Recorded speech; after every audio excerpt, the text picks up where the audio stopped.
사사기의 마지막을 이렇게 18장에서는 미가와 단지파와 그 중심에 타락해가는 레위인에 대해서 이야기를 전해주고 있습니다. 그리고 이어서 19장에서는 또 다른 레위인이 나오는데 그 또한 타락한 제사장의 모습을 단적으로 보여주고 있는 겁니다. 이렇게 사사기의 맨 뒤를 레위인들의 이야기를 전하면서 하나님 보시기에 악이 팽창했을 때는 어떠했던가를 단적으로 드러내는데 그것은 단순한 윤리적 죄가 아닙니다. 윤리적 죄를 묻는다면 바로 19장에 있는 것처럼 극악무도한 죄는 사실 없을 겁니다. 그러나 성경에서 말하고 있는 극악무도한 그 죄 이면에 그 뿌리로서 종교적 타락, 하나님을 모르는 자들의 죄악됨을 드러내고 있습니다. 하나님을 모르면 윤리적으로도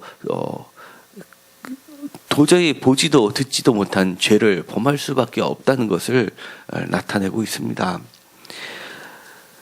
19장의 시작을 이렇게 합니다. 이스라엘 왕이 없을 그때라고 하면서 또다시 이스라엘의 왕이 없고 그들의 눈에 보는 것에 좋을 대로 행하던 그 사사기에 반복되는 이야기를 생각나게 만듭니다. 여지없이 이 19장은 그것을 반복시키고 있는데 문제는 단순히 반복이 아니라 그 정도는 훨씬 더 심화된 것을 보게 됩니다.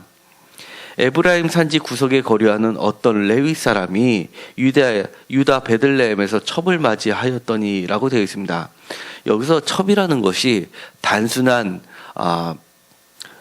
부인을 두었고 추가적으로 부인을 얻고 싶어서 첩을 우리가 생각하는 첩을 떠오르는 것이 아니라 이 첩이라는 것은 첫 번째 부인이 아기를 낳지 못했을 때 추가적으로 드리는 여인을 이야기하는 경우에 많이 쓰이는 첩입니다. 그러다 보니까 이 첩을 마치 둘째 부인처럼 여기는 전통이 있었습니다. 그런데 이 여인은 유다 베들레헴 출신이고 이 레위 사람은 에브라임 산지 쪽에 거주하는 사람입니다. 그러니까 북쪽에 있었고 이 첩의 출신은 남쪽에 해당하는 겁니다. 북쪽이라고 하면 북단 끝쪽을 이야기하는 게 아니라 이스라엘 전체를 보면 중심부에 차지하고 있는 지역입니다. 어쨌든 간에 이 첩을 남쪽에서 그것도 유다 베들레헴에서 첩을 맞이해서 지내고 있는데 2절에 보면 그 첩이 행음하고 남편을 떠나 유다 베들레헴 그의 아버지 집에 돌아갔다라고 이야기를 합니다. 그러자 3절에 보면 그의 남편이 그 여자에게 다정하게 말하고 그를 데려오고자 하여 하인 한 사람과 나귀 2마리를 데리고 그에게로 가매 라고 되어 있습니다. 그리고 그 아버지의 집이라는 것은 4절에 장인이라고 받아서 다시 풀이하고 있습니다. 그리고 나서는 그 장인이 그를 보고 기뻐하였고 그 4절 이후에는 그를 극진히 대접하는 모습을 보게 됩니다. 무려 5일 동안 8절에 보면 5째 날 아침에도 그를 아주 극진히 대접하는 것을 보게 됩니다. 여기서 행음하여 남편을 떠났다라고 하면 보통은 이혼을 해야 되는 것이 맞는데 여기서 이 레위인은 종과 나귀 2마리를 데리고 다시 아버지의 집으로 장인의 집으로 찾아갔다는 것을 보면 우리가 생각하는 그런 간음이나 행음의 의미라기보다는 어떠한 이유인지는 모르지만 남편을 떠나서 자기의 본가로 처가로 도망간 그 자체를 행음으로 규정하고 있는 것이 적합해 보입니다. 그래서 세번역에서는 2절을 이렇게 번역합니다. 그러나 무슨 일로 화가 난 그 여자는 그를 떠나 유다 땅의 베들레헴에 있는 자기 친정집으로 돌아가서라고 되어 있습니다. 이것이 보다 정확한 표현인 듯 합니다. 그러니까 우리가 생각했던 부정한 여인이라기보다는, 그리고 원어에 보면 이 여인을 소녀로 표현하고 있습니다. 그리고 그 뒤편에 나와 있는 표현을 빌리자면 강간을 당하고 나서 그 여인을 부르는 단어가 소녀라는 단어를 쓰지 않고 그 성숙한 다 큰 여자에게 쓰는 여인이란 말을 씁니다. 남자를 알게 된 이후에 쓰는 여자의 다른 단어를 쓰는 것을 보면 아마 이 첩은 생각보다 나이가 매우 어린, 그리고 남자를 전혀 알지 못하는 매우 어린 여인이었던 것 같습니다. 그러다 보니까 이 남편하고 잠자리를 들는 것 자체가 거추장스럽고 싫었던 마치 어린 학생 또는 소녀의 이미지로 보여지고, 그래서 그런 것들이 싫어서 본가로 도망갔던 것으로 여겨지게 됩니다. 그러자 이 레위인은 나귀 2마리와 종을 데리고 그 여자의 마음을 달래기 위해서 장인의 집으로 찾아가게 됩니다. 이것을 보더라도 이 18장에 나와 있는 레위인과는 이 19장에 나와 있는 레위인은 큰 차이를 보게 됩니다.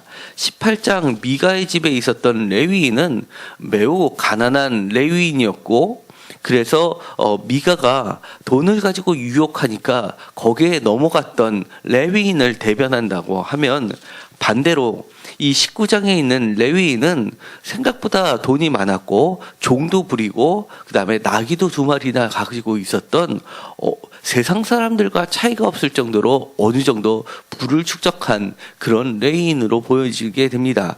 그러니까 구별되는 삶이 아니라 세상 사람들과 똑같이 살고, 그리고 매우 어린 소녀를 첩으로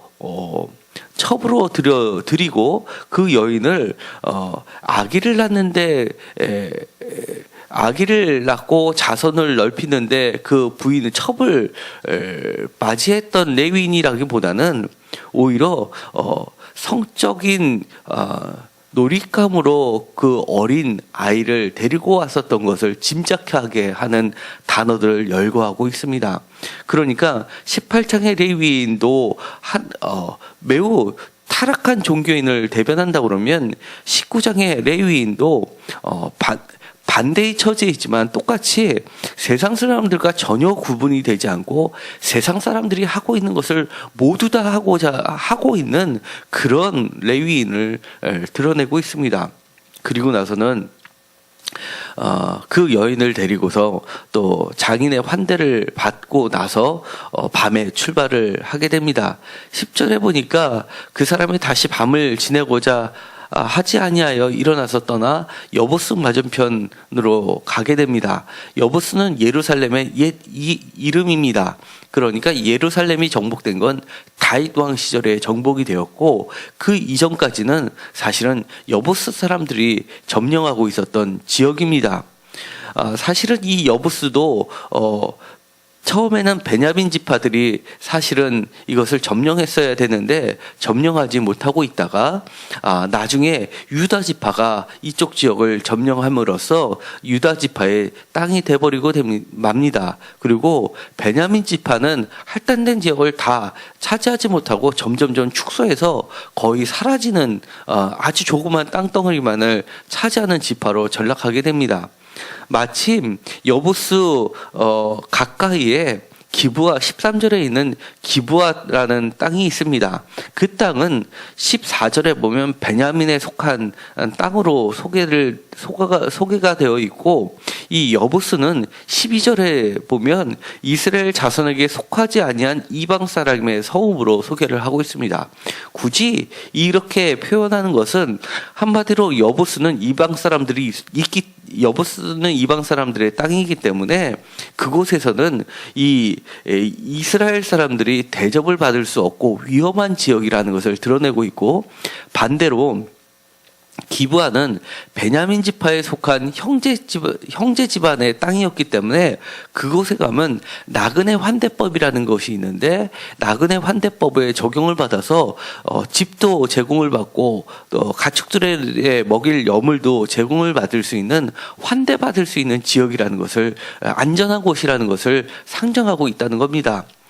그런데 15절에 보면 성읍 넓은 거리에 앉아 있었으나 아무도 그를 돌아보지 않은 것을 보게 됩니다. 이 사사기 때는 이처럼 형제 간에도 전혀 돌아보지 않은 어떤 지파의 의미가 사라져 있다는 것을 암시적으로 나타내고 있습니다. 16절에 보니까 그 중에 베냐민 지파에 처음부터 소속되어 있는 사람이 아니라 에브라임 산지 사람으로서 기부에 거류하는 자인 노인을 만나게 됩니다. 그러면서 그 사람이 이 레위인을 환대하게 됩니다.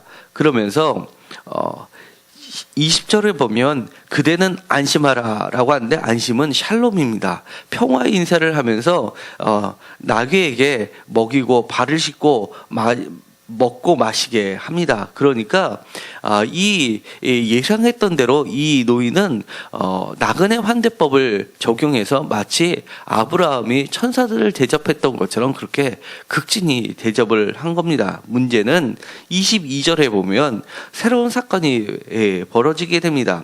불량배가 그 집을 에워싸고 문을 두드리면서 집주인 노인에게 이야기를 합니다. 여기서 불량배라는 것은 원어로 보면 벨리알로 되어 있습니다. 전에도 한번 벨리알에 대해서 이야기한 적이 있습니다.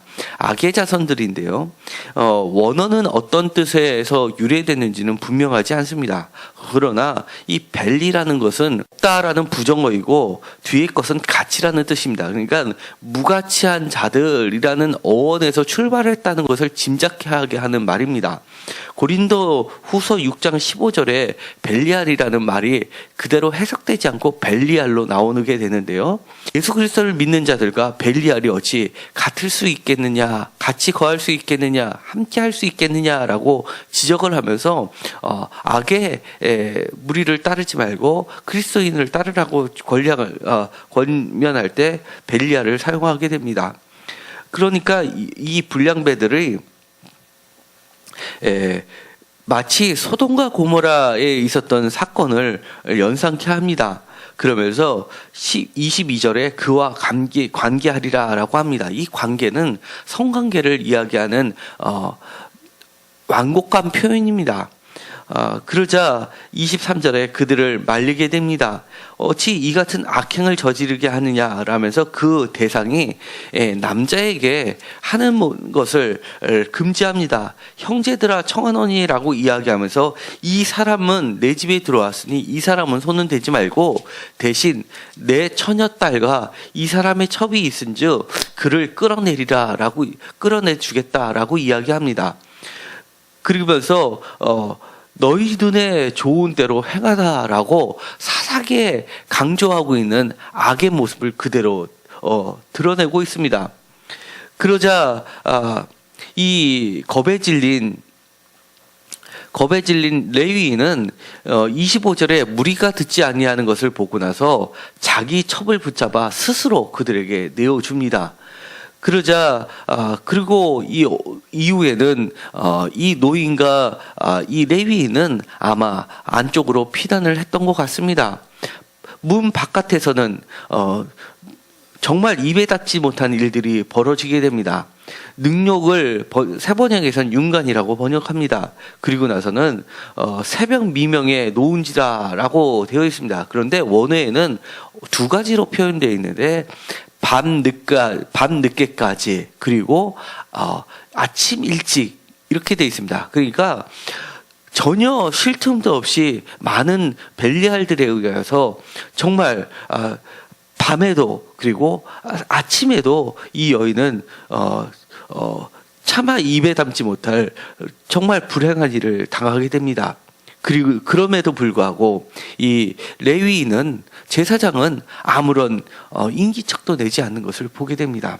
그런 걸로 봐서는 이 맨 처음에 소개했었던 이 첩을 맞이했었던 목적이 아기를 낳는 목적이 아니라 아기를 낳을 수 있는 나이보다도 훨씬 어린 아이를 데려온 것이 자손을 번성하기 위한 것이라고 보다는 오히려 레위인이 행음하기 위해서 첩을 데리고 왔다라고 해석하는 것이 오히려 적합해 보일 지경입니다. 그러니까 이 어린 아이를 성적 대상으로 생각해서 그녀를 데리고 왔기 때문에 마치 물건을 버리듯이 성적 대상으로 남에게 내어주는 레위인의 모습을 드러내고 있습니다. 그러자 27절에 그의 주인이 일찍 일어나 집문을 열고 떠나고자 하더니 그 여인이 집문에 엎드려지고 그의 두 손이 문지방에 있는 것을 보고 이 여인이 얼마나 필사적으로 도망가려고 했었던 것을 보게 됩니다. 그 두 손이 문지방에 있다는 것은 그야말로 간절하게 이 여인이 자신의 기댈 곳은 그래도 자기 남편인데 라고 하면서 남편을 향해서 두 손을 뽑은 애절한 모습을 드러내고 있습니다. 그러나 아무런 대답이 없습니다. 다만 이렇게 이야기합니다. 그에게 일어나서 일어나라 우리가 떠나가자. 정말 말도 안 되는 그런 이야기를 합니다.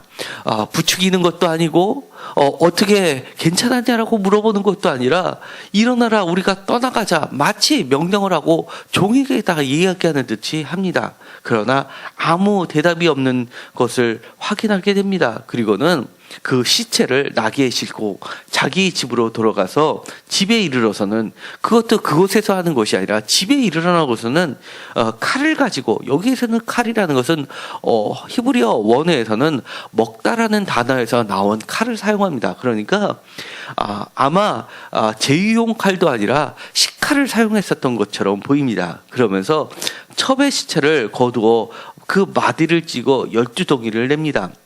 그리고 나선 그것을 이스라엘 사방에 보내게 됩니다. 이스라엘 사방이라는 것은 이스라엘 12지파를 의미합니다.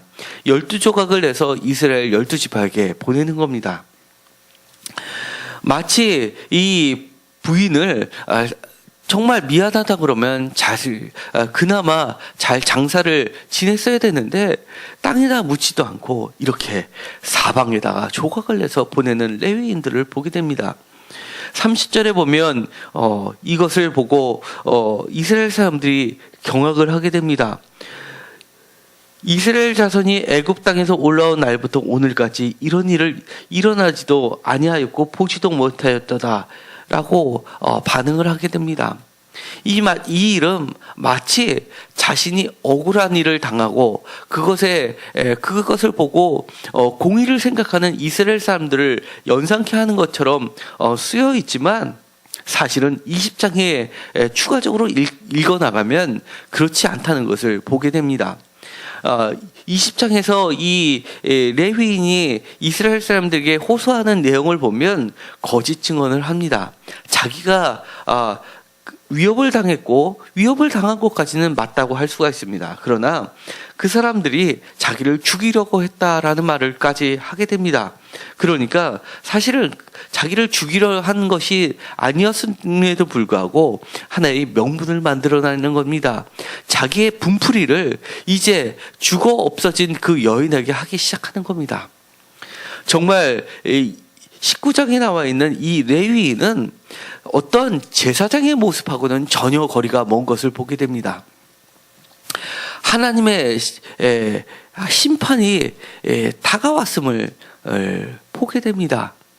18장이 정말 타락한 상황을 돈이 많은 미가의 한 가정을 통해서 아들이 어머니를 속이고 어머니가 다시 하나님의 이름을 망령되이 일컫고 마침내는 하나님까지 속이고 거룩히 드린다고 하면서 그 일부를 빼놓고 우상을 섬기는 그런 가정마저 파괴된 상태를 보여주고 나아가서 정말 가난하여서 더 이상 하나님의 명령을 잊어버리고 사는 레위인을 보여줬다면 그 또한 그 가난한 레위인을 들어서 하나님을 섬기는 게 아니라 자기를 섬기게 만드는 종합적인 악의 세트를 보여줬다면, 반대로 19장에서는 레위인이 세상 사람들과 전혀 다르지 않게 부를 축적하다가 부인을 하나의 인격체로 대응한 것이 아니라 행음하기 위해서 정말 어린 소녀를 데려다가는 물건처럼 버리는 그런 사태를 보여주고 있는 것이 바로 19장이라고 할 수가 있습니다. 정말 하나님을 섬긴다는 사람들이 하나님을 섬기는 것이 아니라 정말 우상을 섬기는 것보다도 못한 상태까지 내려가 있는 것을 드러내는 것이 바로 19장입니다. 혹시 우리가 우리 자신 가운데서도 하나님을 믿는다고 하면서 세상 사람들보다는 더 악하게 사는 모습이 있는지 우리는 반성해 보아야 될 것입니다. 성경은 정말 거룩하고 귀한 책임에도 불구하고 그 가운데는 정말 이처럼 입에도 담지 못할 일들을 적나라하게 드러내고 있습니다. 이유는 단 하나입니다. 우리 자신을 보아라라는 하나님의 메시지입니다. 이것을 보고 남의 일로 치부하는 것이 아니라 철저히 회개하는 시간들이 되었으면 좋겠습니다. 또한 이 세상의 끝은, 사사기의 끝은 정말 하나님을 아는 자들의 죄악됨이 고발하는 것인데, 이 땅에 그리스도인이 많다 하면서 대한민국이 그리스도인이 30%를 넘었다 하면서도 점점 악해져가는 모습들을 이제는 돌이켜야 될 때라는 하나님의 경고의 메시지로 듣게 되기를 간절히 소망합니다. 기도하고 마치기로 하겠습니다. 하나님, 오늘의 말씀은 정말 강단에서 입에 담기조차 부끄러운 일이 벌어지고 말았습니다. 하나님, 우리 자신을 보고 회개할 수 있게 하여 주시옵시고, 이것이 다른 사람도 아니라 하나님의 말씀을 전하는 레위인에서부터 출발되었다는 것이 너무나 통탄스럽습니다. 제 자신이 이런 사람들과 똑같이 되기는 것을 정말 두려울 지경입니다. 주님, 저를 붙잡아 주셔서 하나님을 믿는 자는 사람이 어떻게 세상 사람들과 다르게 살아야 되는지를 알게 하여 주옵소서. 끝까지 세상을 쫓아가는 것이 아니라 하나님만을 섬기며, 세상이 다 악하다 하더라도 하나님을 섬기는 사람들이 끝까지 세상의 소금이 되어서 악을 방지하는 역할을 할 수 있게 하여 주시옵소서. 예수님의 이름으로 기도드렸습니다. 아멘.